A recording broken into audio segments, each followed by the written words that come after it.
Morning, everybody. We're gonna get to work in the garden today. We've got some beds that weren't taken care of last fall, so we're gonna go ahead and fix them up and get them bed prepped and ready for whatever vegetables come later this year. We're overgrown because I wasn't feeling well last year, and so we've just got to get that taken care of now. Since it's a nice sunny day, you got to take advantage of those days. It's going to be rainy for the next few days, so right now the ground is moist, and so that'll be the perfect time to get these beds done. If your ground is really dry and you're wanting to use the broad fork or any type of tools, I would suggest watering it first. It's going to make it so much easier, but not so much that it gets muddy. So anyways, you can come along and watch us while we work.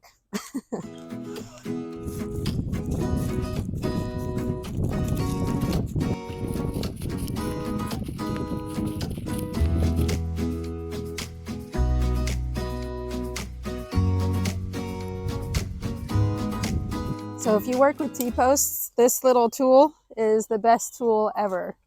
It helps grab the T-posts and pull them out of the ground. It's one of the best investments we've had, especially when we're making these garden beds. Sometimes I change my mind and change the plans, and so the trellises have to go up in different spots, and it just makes it easier to broad fork. I don't need this trellis this year, so we're going to be taking it down.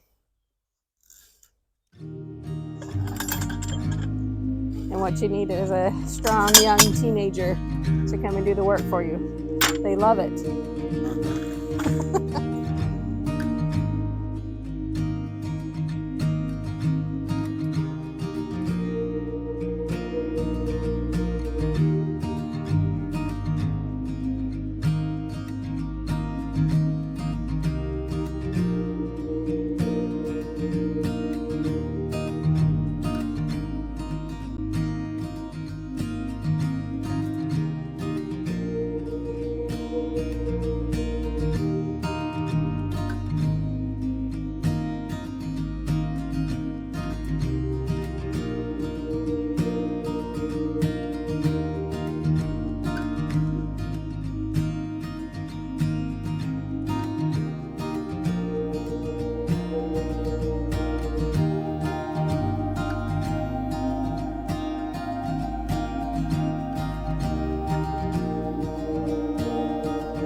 Well, that's it for today. We have done 2 rows in an hour. That's not too bad. Yesterday it took an hour for the first one, but we were much faster today.